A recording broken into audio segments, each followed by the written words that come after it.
Hello everyone, welcome to my another video. আজকের এই কেকটা ছিল রেগুলার চকলেট কেক। তো যে আপনার কেকটা অর্ডার করেছিল উনি হচ্ছে বেন্টু কেকের একটা ডিজাইন দিয়েছিলেন।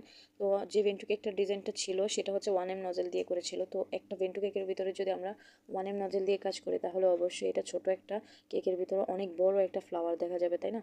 তো এখানে যেহেতু আমি 1 পাউন্ডের মধ্যে কাজটা করতেছিলাম, তো এই 1 পাউন্ডের মধ্যে যখন আমরা 1M নজেল দিয়ে কাজটা করতেছিলাম তখন কিন্তু ফ্লাওয়ারটা ছোট দেখা যাচ্ছিলো এবং ভিতরের যে স্পেসটা সেটা কিন্তু খুবই কম দেখা যাচ্ছিলো। তো যে আপুটা রিসিভ করছিল, রিসিভ করার পরে উনি আমাকে বলতেছে যে আপনি তো সেম টু সেম দিলেন না, তাহলে এই কেকটা বিজনেস করতে আসেন কেন, বা অনেক ধরনের কমেন্টই উনি করেছিল আমাকে। তো আমি একটু সবাইকে ক্লিয়ার করে দিই, যখন আপনারা বেন্টু কেকের ডিজাইন দিয়ে আমাদের কাছে 1 পাউন্ড বা 2 পাউন্ড কেকের অর্ডার করবেন, সেক্ষেত্রে কিন্তু এই জিনিসটা মাথায় রাখবেন, 1 পাউন্ড কেকের ভিতরে যদি আমরা 1M নজেল দিয়ে কাজ করি সেটা কিন্তু বেন্টু কেকের মতো সেম টু সেম হবে না, কারণ বেন্টু কেকটা থাকে অনেক ছোট মিনি, এবং বড় যে 1 পাউন্ড বা 2 পাউন্ড কেকগুলো থাকে কিন্তু অনেক বড় সাইজের। তো আপনারা এটা মাথায় রেখেই কিন্তু আপনারা দয়া করে অর্ডার করবেন। সো আপনাদের সঙ্গে কথা বলতে বলতে কিন্তু আমাদের কাজটা হয়ে গেছে। তো আপনাদের কাছে ভিডিওটা কেমন লেগেছে অবশ্যই কমেন্ট করে জানাবেন। আর আমরা কিন্তু এখানে হোয়াইট কালারের ক্রিম দিয়ে ডেকোরেশনটা করেছি, কারণ উনি আমাদেরকে বলে দিয়েছেন যে হোয়াইট কালারের ক্রিম দিয়ে ডেকোরেশনটা করতে হবে।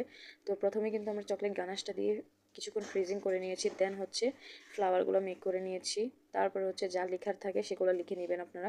তো আমি এখানে যেটা লিখতে বলেছিল উনি, আমি সেটাই লিখে দিয়েছি। আর ভিডিওটা আপনাদের কাছে কেমন লেগেছে অবশ্যই কমেন্ট করে জানাবেন। ধন্যবাদ।